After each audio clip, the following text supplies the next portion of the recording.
ജലീൽ പുതിയ പ്രസിഡന്റിനെ ആ സ്ഥാനത്തേക്ക് കൊണ്ടുപോയി ഇരുത്തുന്നതാണ്.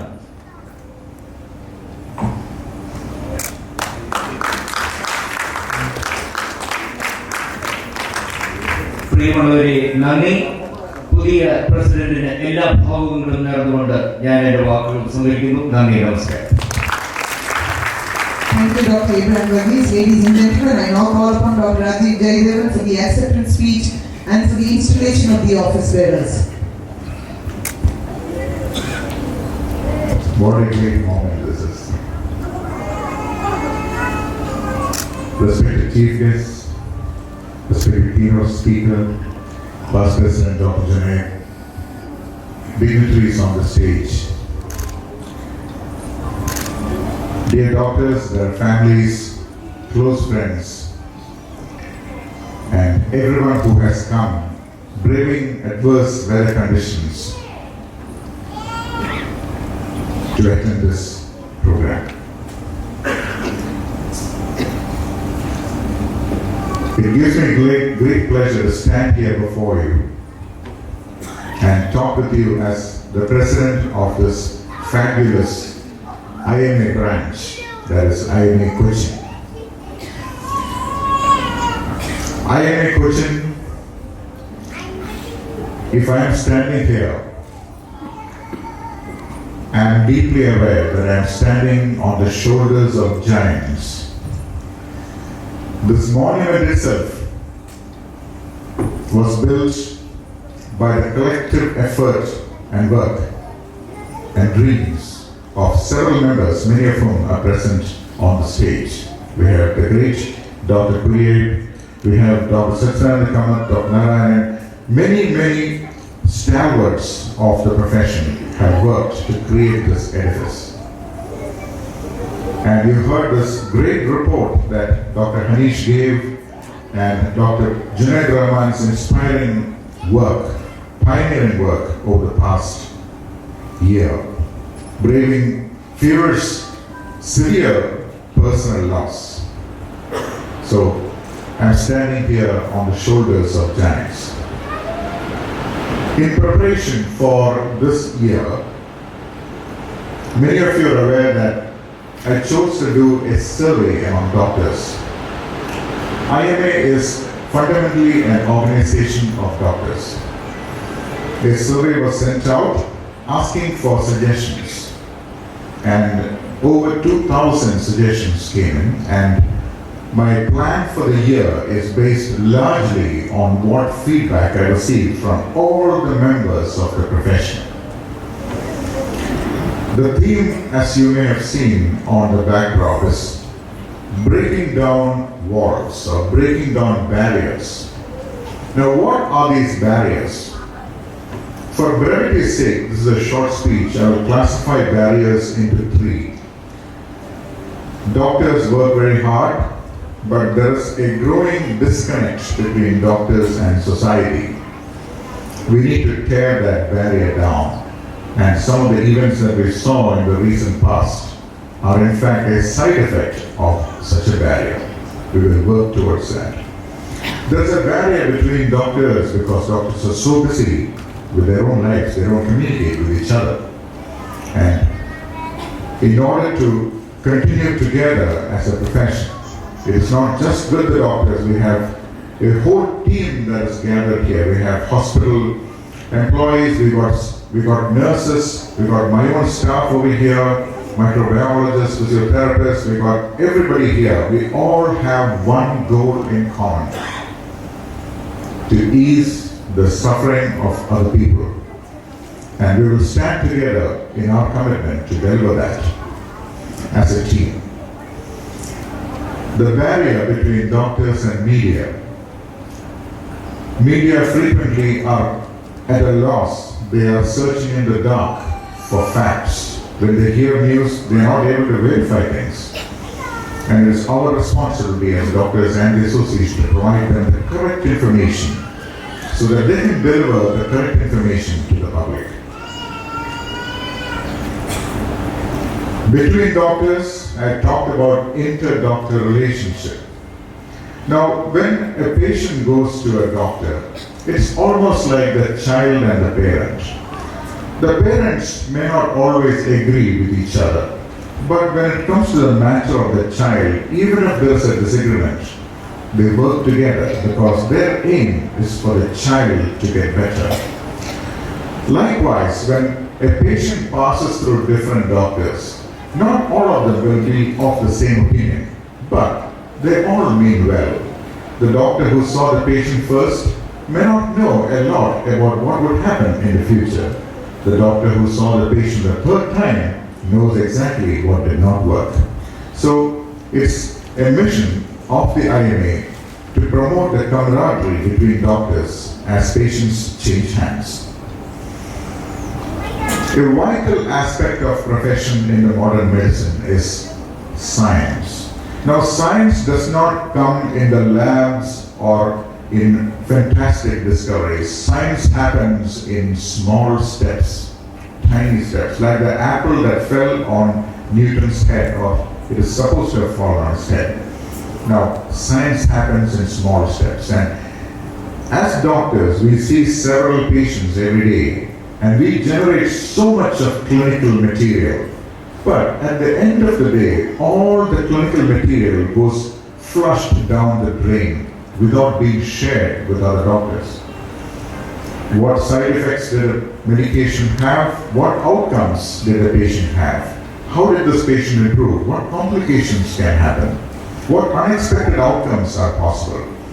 All this can be shared between doctors now, and I will be, in the next few minutes, I'll be announcing the Journal of Clinical Practice IMA. You can see the cutout that's lit up and sitting there. I'll be launching it with the help of Mrs. Nishantini IPS. And that is one more method to reduce or tear down the barrier between doctors. I'll introduce that formally later. As doctors, we've been practicing in our own cubicles, in our own offices. But around us, a new space has started growing up, I think way back from the 2009 onwards. A space that's unknown to us doctors has been silently growing around us, and that space is called social media. It's virtual. Many of our public now live in an imaginary space, and we doctors are not present in that space because we don't use social media to communicate with the public. As a result, that space is filled with junk health information which patients are following more so than their own doctor's advice. And imagine the health consequences of this big space filled with medical junk. You can't even call it medical junk. It is incredibly inaccurate information. And it is our responsibility as doctors to get into that space and battle the ignorance that's prevailing in that space. And as we treat patients, we need to make society aware that the human body is not like a mobile phone. The human body is not like a laptop computer. It is not man-made. A mobile phone is made by man and it has an instruction manual. The human body never came with an instruction manual. If something goes wrong with it, there is no book that anybody can refer to fix it. So when patients have unexpected outcomes, we need to understand both as doctors and as society that the human body was not made by us. And we must continue in our endeavors to understand it better. And in terms of decision making, when we make decisions forward, it is difficult. Looking back, all decisions might seem correct. The classical example of Virat Kohli choosing to bowl first on a pitch. If India wins, all is good.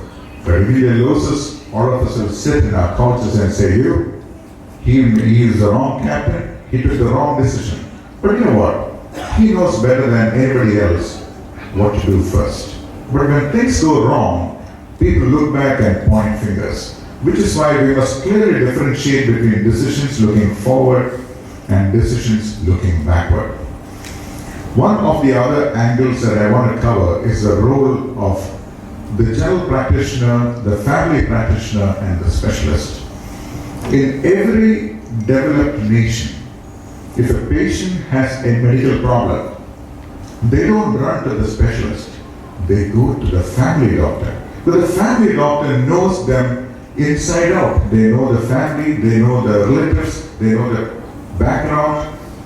But here, in our society, if somebody gets a headache, they go to the neurosurgeon. Why would somebody with a headache visit a neurosurgeon? If somebody has a tummy pain, they go to the gastroenterologist. This has to stop. We need to educate the public that if there's a medical problem, the first person they should see is the family practitioner or the general medicine person or the internist. And they will make an assessment and direct the patient accordingly if needed. I'll give you an example. Anthony, can you stand up? Anthony? Now, in a moment, I'll introduce Anthony to you. Anthony, please sit down. Anthony is a friend whom I made in 2008 when I came back from the US. I live with my parents, so our house is tiny, but I needed a couple more rooms. So I called Anthony and I said, Anthony, can you make this house bigger? He worked over 6 months and he made the house a little bigger, just enough for us to squeeze in. If a problem happens to the house, I call Anthony. I don't call the electrician, I don't call the plumber, because I call Anthony first. He is my family practitioner. He comes, makes an assessment, and then decides, doctor, I'll call so and so. So I'll give you Anthony's example. Anthony is our contractor. He knows our house inside out. So likewise, the family practitioner knows the patient's body inside out. He or she knows more about all the topics than a specialist. So I'm not belittling specialists here. Specialists are people who have chosen to study a specific area in great detail, and they have a special need, special place in the tree of health. So we need to restore some order into that chain of referral. Some of the new projects that we will be starting again or continuing will be the doctors who come out, they need jobs. There are a large number of doctors that are coming out. They need new training. They need training not just in medicine, they need to be trained in communication skills, in finance, in self-defense, in computers, in other technology.